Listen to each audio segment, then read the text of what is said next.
Kusangana kwatiri kuita zvakare Zimbabwe paChibanda media.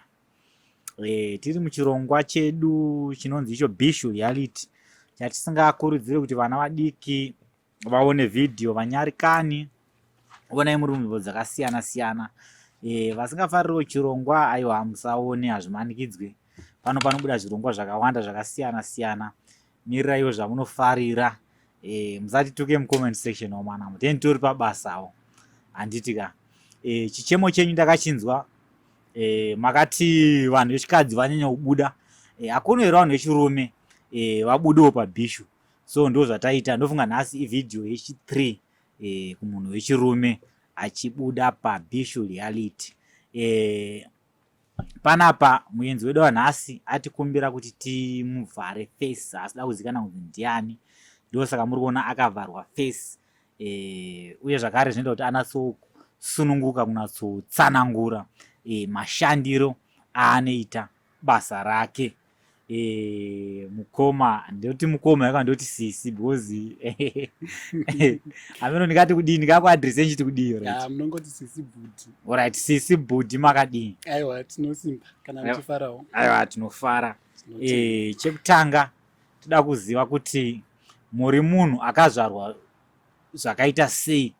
Takatarisa kuti muri munhu wechikadzi here kana kuti muri munhu wechirume here kana kuti ngatitora kuti mune nhengo yechikadzi nechirume here kana kuti mune nhengo yakaita sei. Chekutanga sekundiona kwamuri kutongoita muri kutongondiona ndiri murume. Roti ndakatongozvarwa ndiri murume nenhengo yangu yechirume. Asi mafeatures anozowanikwa bhodhi yacho yechirume ndo anozotisiya nei. Zvokuti uchifamba vanhu vanogona kutoti tiri kuona murume but urume hwacho husina kunyatsoti tsvikiti tsvikiti. Ndepapi pausina kunyatsoti tsvikiti pamuri kufungidzira imi kuti maybe pakaleka. Semurume tine zvatotarisira zvinofanira kuitwa nemunhurume. Chekutanga kana uri murumewo wakumazirawo ari kuma 14-15 years. In fact wadarika puberty stage. Pane zvinotarisirwa kuti mwana wangu akusvi 14-15 years akufanira kunge akuto mainzanawo nezvisikana achimisawo zvisikana.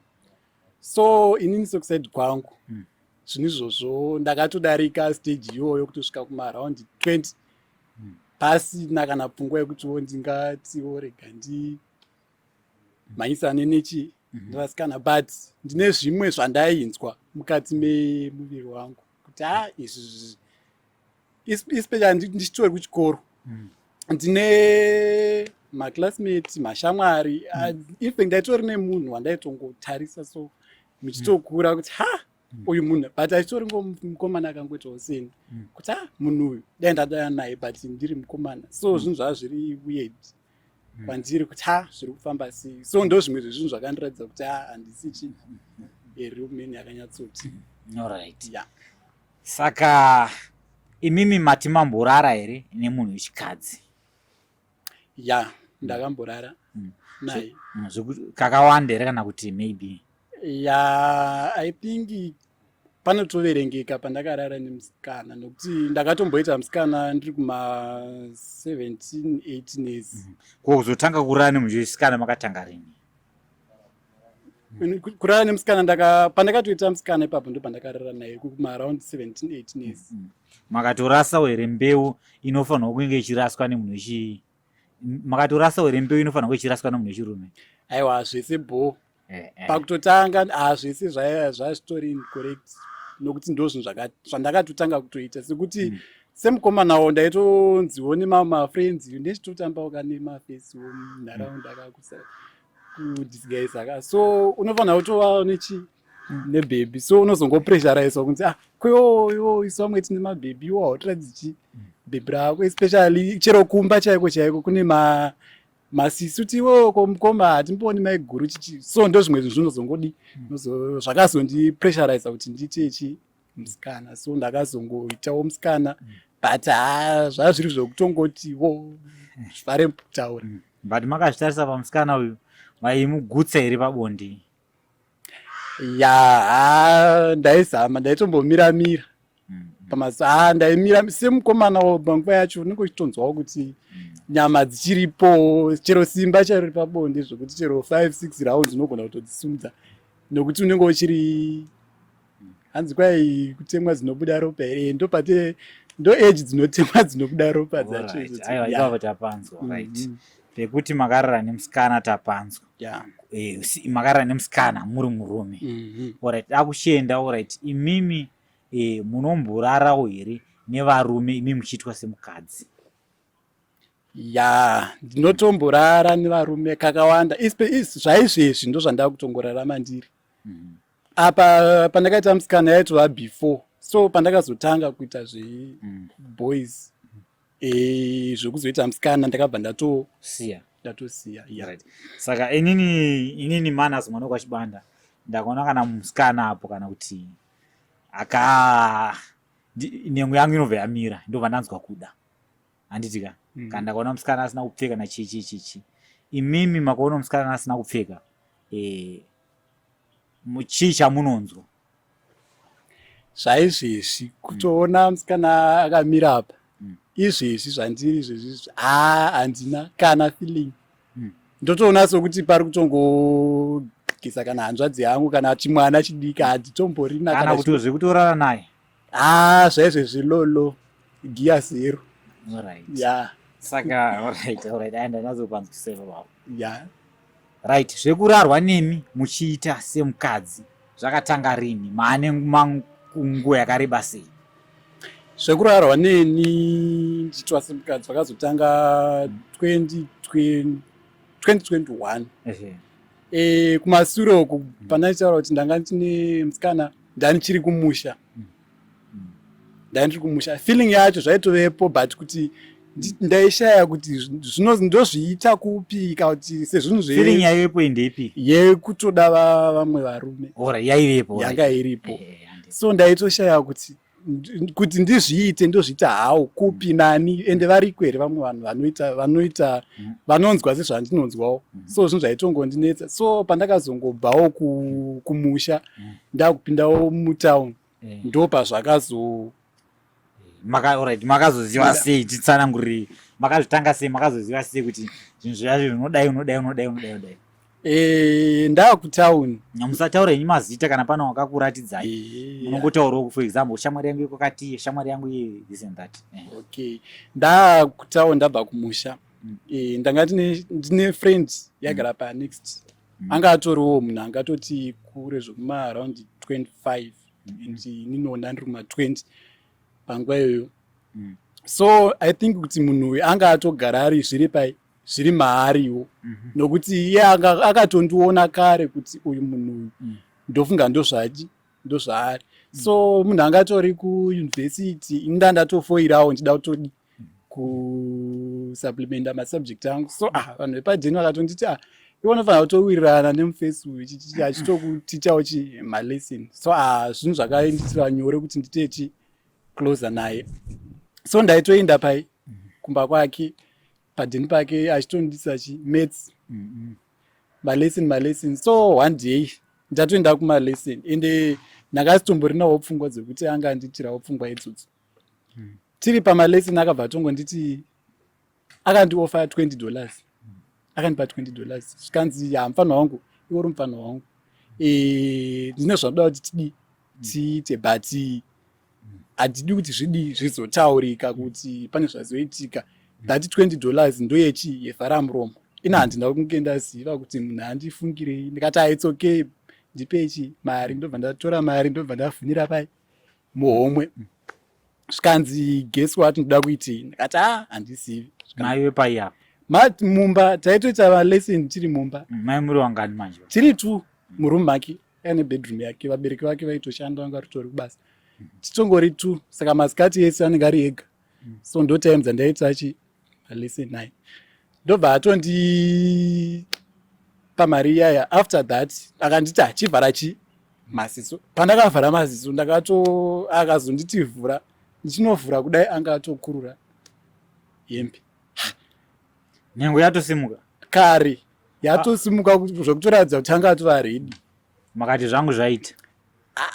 panguva yacho hangu zvinhu zvakatondikatyamadza kuti ko zvazvipi semunhu ndaitomutorawo semukoma wangu handina kunge ndazvikurumidza kuti ndingazvibata kuti munhu angandiitira pfungwa iyoyo but sezvinhu zvandaingonzwawo handina kumboda kuzviita kuti sekuti zvinyuwane ndabva ndati ko iya makuita yaipi zvikanzi hayo just chill ndobva atoswederawo padhuze neni kwakutotanga kutondibata kwakutondibvisa hembe semunhu anga apiwawo kagwalanga handina kuda kumboita zvepressure kuti ndisiye ndakabva ndatongodzikamawo zvangu ndikati ngendikorega ndione kuti anoda kudii ndobva atondibvisa hembe akatondiromedza and ndanga ndakatongoitawo sechitunha ndakatongorara ndakatongomirira action dzake. But feeling mainzwa here, feeling yeunzwa? Feeling ndaitoinzwa mukutondibata kwaitondiita feeling ndaitoinzwa kuti pane zviri kutoitika.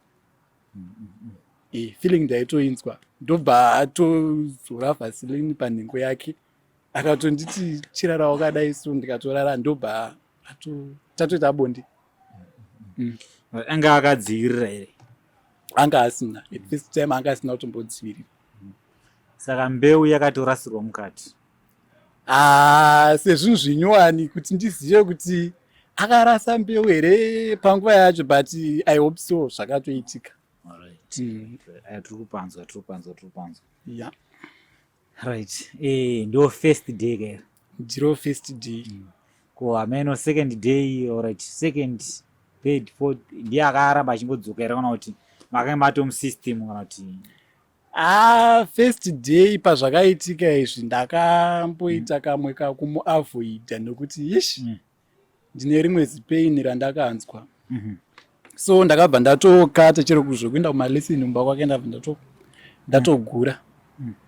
So chero kuti nditi ndakabva iye akatobva akabva atobva munzvimbo nokuti anga akutotya kuti maybe munhu anogona kuzodii kuzotaura nyaya iya since ndakumuavoid. So ndakabva ndatombomira semunhu anga arwadziwa ndakati zvinhu izvi hazviiti zvinorwadza. So ndaitotya kuti ndirambe ndizozviita ndozoramba ndingorwadziwa. So ndakabva ndatombomira kuzviita asi zvakazongodzoka zvikandibata nesimba. Right. Munhu wechikadzi achibviswa kumhandara pane ropa rinobuda. Imimba makabviswa kumhandara ropa rakabuda here? Sekunhu kunonzi exit only. Iwe woti enter. Zvinhu zvinongorema ropa rinotobuda mukoma rinotobuda unototsemuka kutotsemuka kutokuvara chaiko at first unotokuvara. Ameno toda kungobvunzawo ndakangonzwawo vamwe vanhu vachanzi vanhu vanoita zvamunoita vanoshandisa sim2 nhengo yavo is like ikoko kunogara kuri hanzi kunokuita hakuzonatsogara kuri tight kunoita loose. Ameno ameno according to you maanengo yakareba muri muindustry no kuni kwakamira sei nadzo kutaura chiwadi musanyare henyu because vese nyu takaivhara kuna ari kukuona uye hakuna anokuzivai. Ndingati kunhu kwajaira hako kuita exit but nekufamba kwenguva chero katopindwa kunotodzoka kuita tight. Even chero maladies one anozvara anotozvara mwana but kunotodzoka kutoshinya hakuna lusi nombonzi zviya zvinotaurwa kunzi unozofamba uchiyerera puka kuti hakuna zvinhu zvakadaro kunotodzoka kutoita bo. Right. Matauriro amaita aya maratidza imimi kuti munenge muri munhu anoita kusaiti kwese kunzi ngune kunyimwo right. Saka tingati percentage yenyu imimi yekuda kuisa mukadzi yakakura sei? Percentage yenyu yekuda kuiswa imimi yakakura sei? Percentage yekuti ndive nemukadzi pari zvino iri kumaraundi 25%. 75 ndio kuda kuti muiswe. Yeah. 75% nokuti kwakawanda kumafesi. Imimi mukomo wangu maona zvakadai zviri kuitika kwamuri. Makamboendawo here kungave kumadzin'anga kumaprofita kana kune nyanzi dzezveutano kumadokta vachiedza kutarisa kuda kuona kuti dambudziko riri papi? Ndingakunyebera ini pandakangotanga zvinhu izvi ndakatongoona zvichitondiitira ini handina zvandakadombosimudza musoro kuti nditi ndiende kun'anga kuna kuchi. Ndakatongosiyana nazvo ndikati ndichatongoraramawo zvakadaro ndichiona kuti kumberi zvichazodii, zvicharamba zvakangodaro here kana zvichizongopera zvichapera zvega kana zvichingodaro kusvika mukufa. Ndizvozvo handina zvandingazviita. Alright, kwezvezvi mune mukadzi nevana here?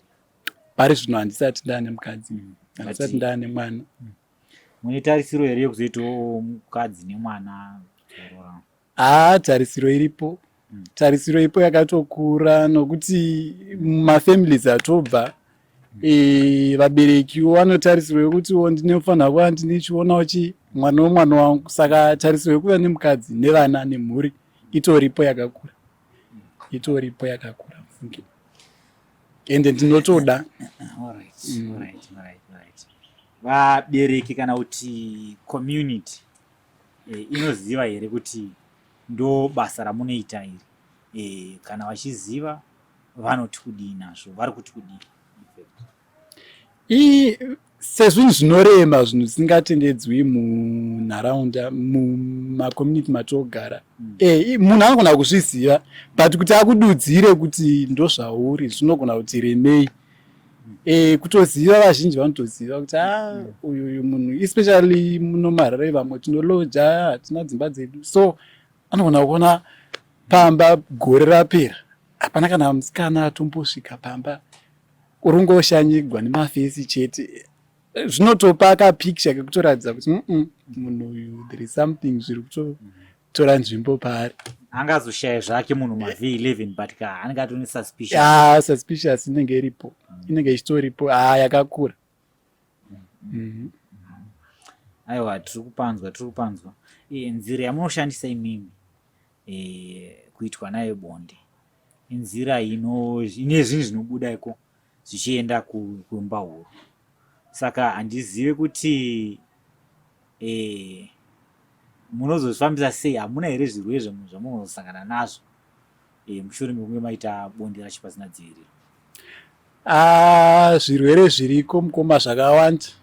Zvirwere zvinotongosanganikwa mukuitwa bonde munoitwa nemukadzi nemurume ndo zvimwe chete zvirwere zvinosanganikwawo mukuita bonde murume nemurume. Even masiki, magonoria, chero edzi chaiyo unotoibata nekuita bonde nomwe murume. Zvirwere zviriko. Muzvipatara mamunoi, ngatiti waita dambudziko reikokoko kusimtu ikoko, muzvipatara mamunoenda umu hamuzosweri unyara kuratidza kana angave vanokurapai kuti ndine dambudziko rakati kusimtu? Hamunyare kubvunza zvakadaro? Ndakatiti kazhinji ukange wasangana nedambudziko iroro mumanharaunda matogara mune vanotoshanda basa iroro rekubatsira vanhu vanenge vawirwa nedambudziko iroro ndikati muchicommunity chedu isusu vanhu vakadai mutori nevanhu vanotoshanda vachibatsira vanhu vanenge vadaro. So ukatongoona kuti panapa zvashata ndogona kutofonera kana ndisister kana ndibrother, sekuru pana ndadai, vanotokudhirecta kuti enda pakati unowana rubatsiro. So ndokutorarama kwatinenge tichiita. Alright. Mune rezuva ramakambosangana nacho chirwere chacho. Alright. Chirwere masika ari kwaya, makambosangana nacho here chirwere? Hongu, ndinenge ndakatombosangana nazvo. Ndakatobatsirwa zvakanakisa. Ndakasangana nacho chirwere maybe 3-4 times chaidzo, but ndichitongwana rubatsiro, ndichitongodzoka musystem. Chirwere ichi makachiwana asi manga maita pasina dziviriro kana kuti chakapoya sei kuzoenda kwamuri? Chirwere kazhinji chinotongoita pasina, kana maita sex iri open, maita yeke inonzi yeke mazuva ano. Saka imimi sleepover munoita mari?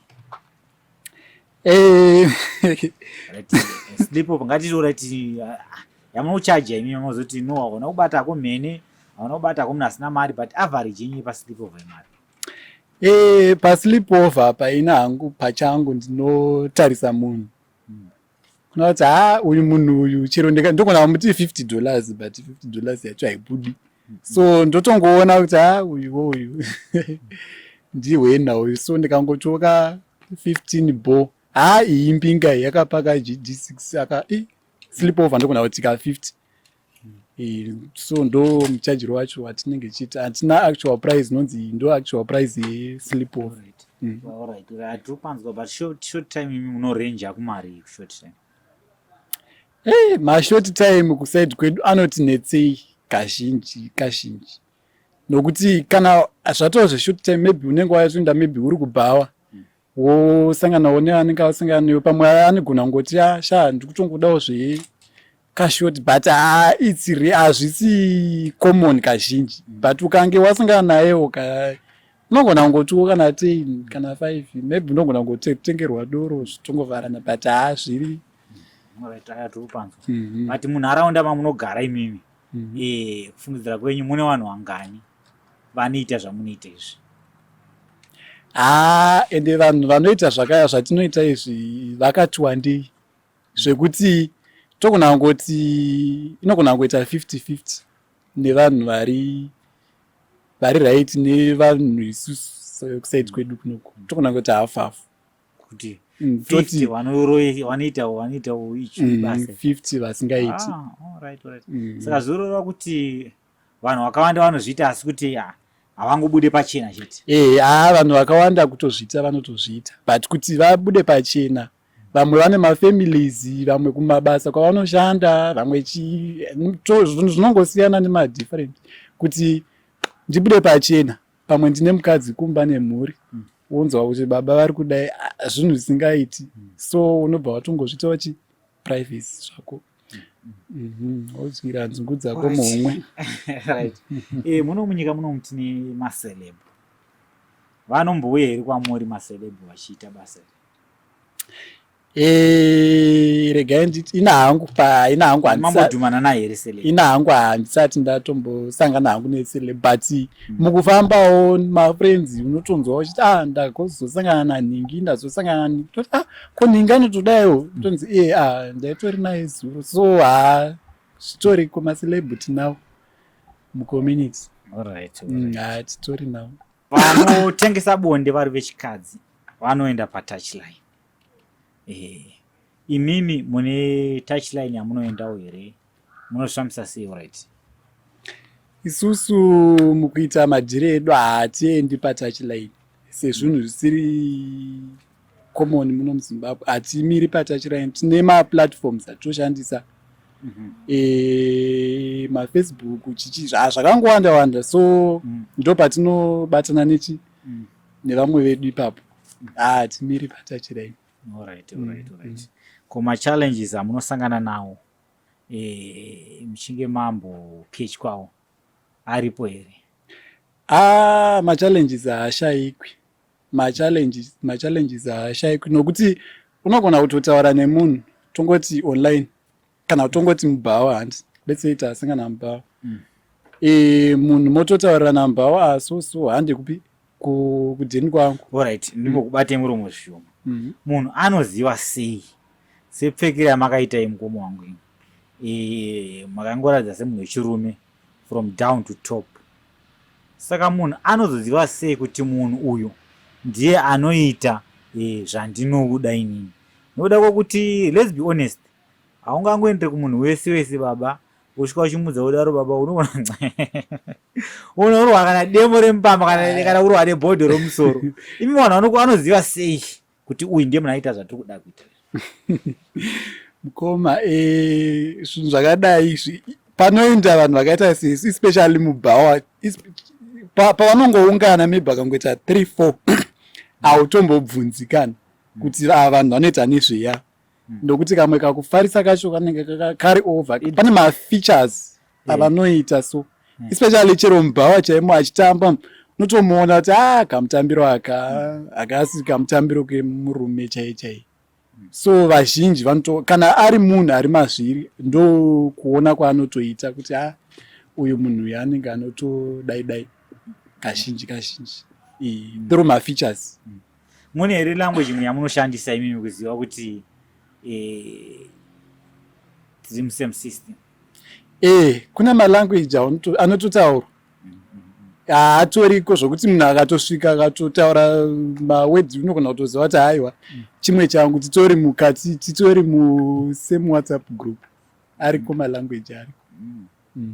Saka mumwe munhu zvake asiri mubhizinesi ruro akatongozivawo language yo angana kutongouya akarovawo kazvi.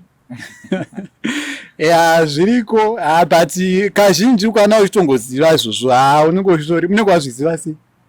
Kazhinji ukanova kutongoziva ziva kutoti haiwa zvakatoendwa. Alright.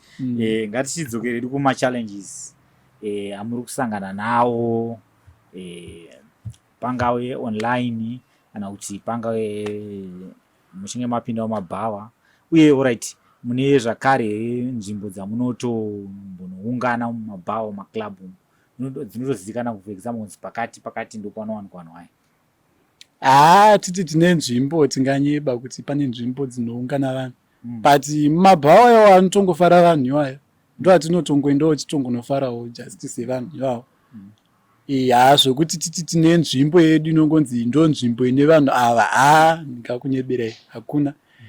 Todzokera pama-challenges amanga muchitaura zvokuti tapinda mubhawa umwe munhu anogona kuona kuti munhu uyu akadai kandi maybe anogona kuda pamwe anenge aona kuti vanhu havane mari handi otokuvinga ototaura munyaya yake so pakadai ndikuda madhiri kana maybe unogona kumuti hande kumba kana kuti kwake maybe vazhinji vanogona kuti ndikumba kwangu hakusi kuita maybe kune mukadzi then motoenda kana kumba kwake motoenda kumba kwangu totoenda kumba kwangu. Vamwe vanogona hane zvimapepa spray zvezvo wotaimira warara matori kumba matorara chaiko munhu anotogona kuspraya mumba wotodhakwa zviya zvokudhakwa zviya ugona kutongomuka imba yatongova empty matobiwa mumba. So ndo ma-challenges atinosangana nawo kubirwa kana umwe wacho anogona kutoziva kuti hamuna nemari otongoti hatingodai pasaidi wakutongoburitsirwa banga wakutosechiwa wakutozerwa mafoni wakudii.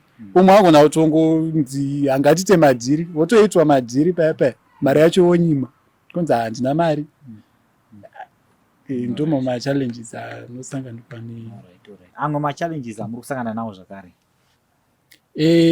Sekutaura kwandaichiita apa zvokuti watorwa nemunhu hati woenda newe wokukecha maybe anogona vane vanhu vane kabelief kekuti vanhu ava vane bhegi so anogona kukubira vachitora advantage yekuti hauna kwaunotoripota hapana paungaenda kupolisi woti ndakaenda kubhawa nezuro apa uri murume woti ndakakechiwa ndikatorerwa zvinhu zvese mawalets chichii so unotongokuvarira mukati hapana iye kutamba. So ndo ma-challenges acho atinonge tichisangana nawo. Mukoma sisi budi inini ndakangoona bhebhi rangu zvayokwadi rimwe munhu tinosimudzana ndinoita jealous. Imimiwo munoita uri jealous makuonawo mufesi wenyu ane mumwe mufesi. Aiwa mozwa kusaidi kwedu jealous ritori more than kusaidi kwenyu vamunoti bhebhi iko. Jealous ritoripo woti une munhu waenda nemunhu wako especially togona munenge iri relationship kana tongoti couple pamwe mutogara mese moti let's go for date couple murume nemurume tobuda tichi kuenda kana kubhawa wonoona munhu wako akutamba nevamwe kana akutengera doro vamwe vanhu kana kutongosuspecta something kuti uyu munhu uyu kamiriro kaari kuita nemunhu wangu panogona kunge paane something jealous riripo unotonzwa godo kuti munhu wangu anogona kunge kutoenda chero zvibhakera chaizvo zvinogona kutopfuta kana kutobayana nemapanga mufungi zvitoriko.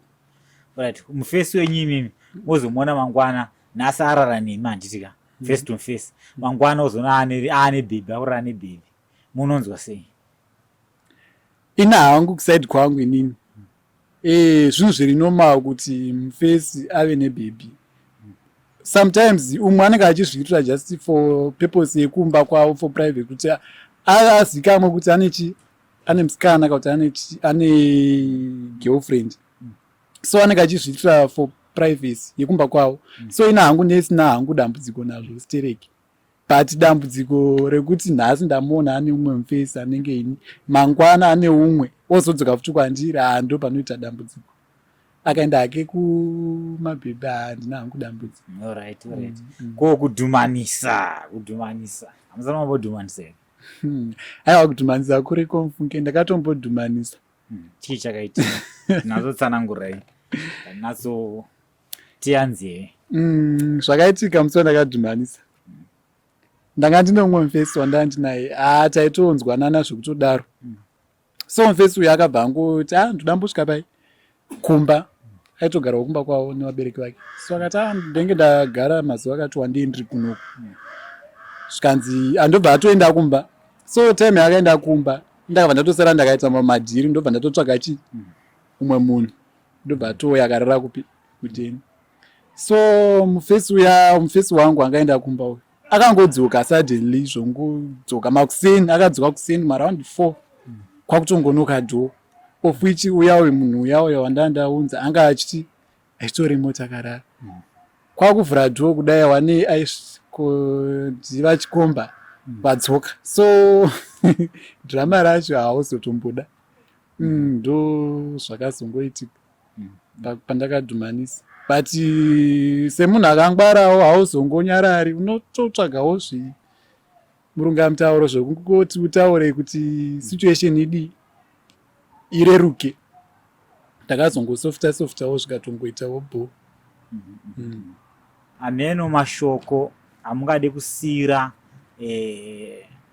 kune mhuri yeZimbabwe nevamwe vanhu zvakare vanoita basa ramunoita, kana kuti vakasikwa musikirwo wamunoita, handingakujajei zvangu, ndeyekuti kudii? Kumhuri yeZimbabwe mashoko andoda kukusiyirai ndeyekuti kuita zvatakaita izvi hakusi kuda. Sometimes unenge wakatongozvarwa uri uri wakatongodaro, vamwe havatozvidi kuve munhu anenge achirara nemurume. So kuvabereki vane vana vakadaro, ukatona mwana wako adaro, zvinhu zvokuti unongogana kutaurirana nemwana wako monzwanana. Onge kana iri secret, mochengeta secret yenyu nemwana wenyu muri mumba menyu, zvava zvinhu zvinobatsira kuti mwana wenyu asava munhu ari public kana anoshoreka, nokuti zvinhu zvinoshoresa kufamba uchinzi munhu uyu akadai. Ndoenda kune vanhu vakaita sesu. Vanhu vakaita sesu tine kausimbe katiinako, so hatidi kushanda, tinonzwa sokuti tatova vakadzi zvedu, hatotongorarama kalife kekungonzi uri mukadzi. Kuvanhu vakaita sesu ndokukurudzirai kuti ngatishandei, ngatiitei mubato wemaoko. Iko zvino zvinhu zvakawanda zviri kuunza mari, maself job. Kuhodha mabhanana chaiko mastreet tichitengesa zvinotokuita kuti urarame. So let's work, tisangorelaya nokoti ndongomirira kunyengwa kubhawa, umwe musi unoshayiwa. Ndotenda zvangu. Alright, mukoma tapanzwisisa, tinokutendai nekuuya kuchirongwa. Ndinovimba kuti tichasangana zvakare pavhidhiyo inoteera. Inini rangu zita ndinonzi Manas, ndiri mwana wepaChibanda, akatibatira muchina anonzi Director Taps. Tiri pano paChibanda Media. For now, it's lockdown.